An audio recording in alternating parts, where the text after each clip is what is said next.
حبايبي، اخباركم ايه؟ انا ولا عزت ورجعت لكم بفيديو جديد. فيديو النهارده معتمد على الفيديو اللي فات. الفيديو اللي فات انا عملت لكم المكموره الاردنيه. تمام. وبقى من الحشوه اللي انا حشيتها بيها شويه وقلت لكم هعمل لكم بيها، دخلها لكم في وصفه تانية.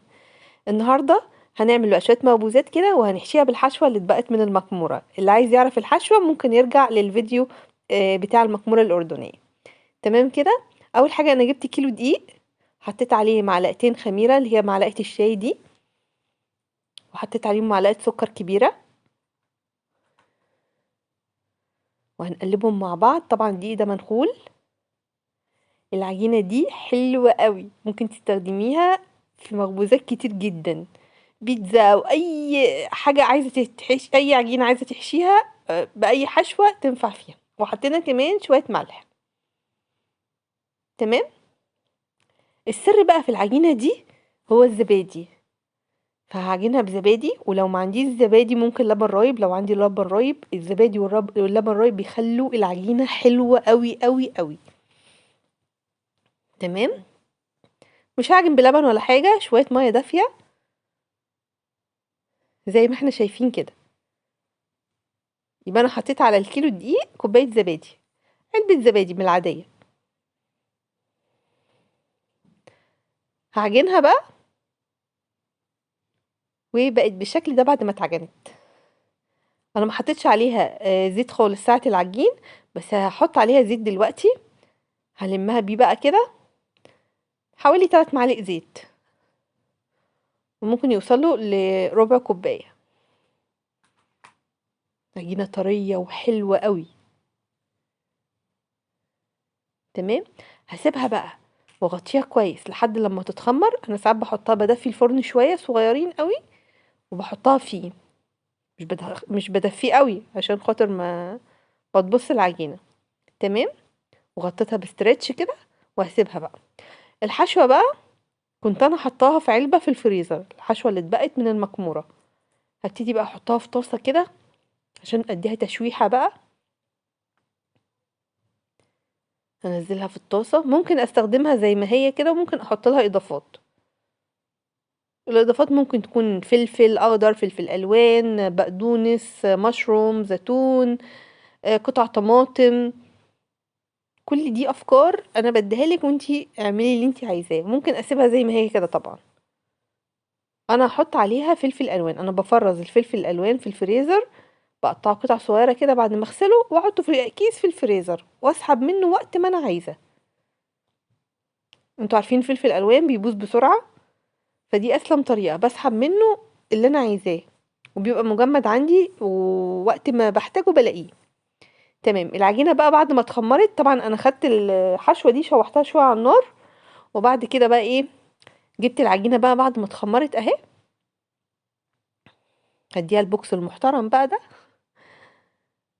وبعدين هنزلها ونبتدي بقى نشكلها. احنا ممكن نعمل الحشوه دي من غير ما نحتاج المكموره، يعني من غير ما نعمل مكموره ممكن نعمل الحشوه دي بس كده ونحشي بيها العجينه زي ما احنا قلنا. وممكن نستخدم اي حشوات تانية. انا طبعا هستخدم جزء منها الحشوة اللي متبقية دي، وجزء تاني هحشيه معاكم حاجات تانية. هبتدي بقى اقسم العجينة قطع متساوية كده عشان يسهل عليا الشغل وينظمه. هعملها بقى كرات بالشكل ده، واحاول اخليهم كلهم قد بعض.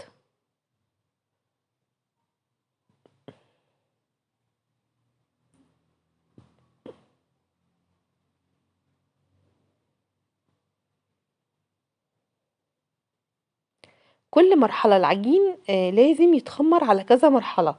يعني اول مرحلة لما احنا عجناه سيبناه يتخمر. تاني مرحلة بعد ما شكلناه كده برضو ممكن نسيبه شوية، نص ساعة او 10 دقايق على حسب الجو. تمام.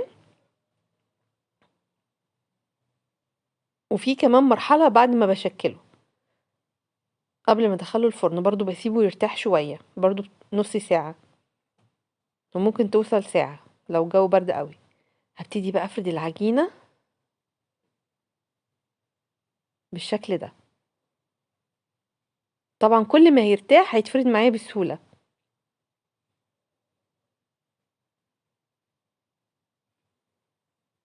بعد ما فردته بقى هبتدي احشي بالحشوة اللي انا جهزتها. كانت بصراحة طعمها حلو قوي في العجينة دي، كانت حلوة قوي قوي بجد. وعلى فكرة تعتبر مش مكلفة لان اغلب الحشوة بصل اصلا. يعني لو تفتكروا احنا عملنا الحشوة دي بصدر فرخة واحد، فرخة واحدة يعني، وعملنا بيها المكمورة وهنحشي بيها كمان هنا، والباقي كله كان بصل.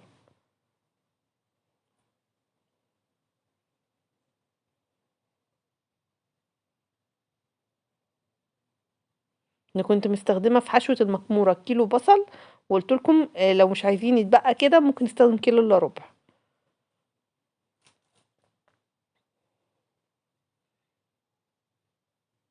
ممكن طبعا أمس يعني افرد آه، بالأداة اللي انا كنت بستخدماها دي، وممكن استخدم دي، اي واحدة فيهم تمشي. بصي بقى هوريكي ازاي لما تكون بتلزق كده في العجينة هنعمل ايه.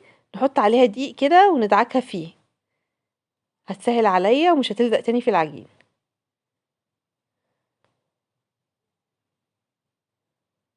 تمام. نحط برضو الحشوة.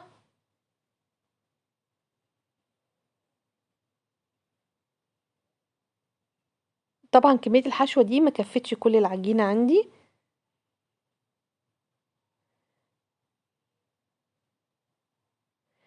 الأكلة دي تنفع غدا، مع ممكن سلطة كولسلو، مع أي نوع سلطة انتي حابة تعمليه، سلطة زبادي أو حتى سلطة خضراء.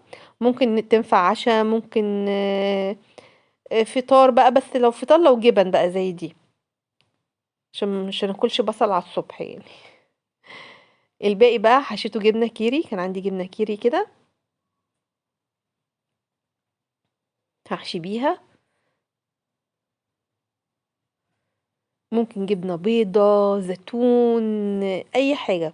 كان عندي بسطرمة برضو، البسطرمة بفرزها في الفريزر، في ناس ما تعرفش المعلومة دي، بحطها في الفريزر واسحب منها وقت ما انا عايزة. السلامي كذلك. تمام. وابتدي برضو اقفل بالشوكة كويس.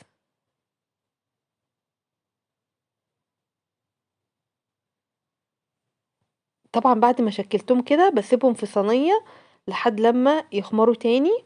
قلنا ممكن اسيبهم من نص ساعة لساعة كمان. ببقى دهنة بقى الصينية زيت كويس، حتى لو هي تيفال برضو، وممكن ارش كمان دقيق سيمولينا من تحت من غير زيت، عشان خاطر ما تلزقش. الاحتياط برضو، حتى لو صينية ألمونيا بعمل كده. ممكن بقى ارش سمسم، حبة البركة على الوش. انا كنت رشه حبة البركة كلها وقعت، شايفين؟ حلو قوي.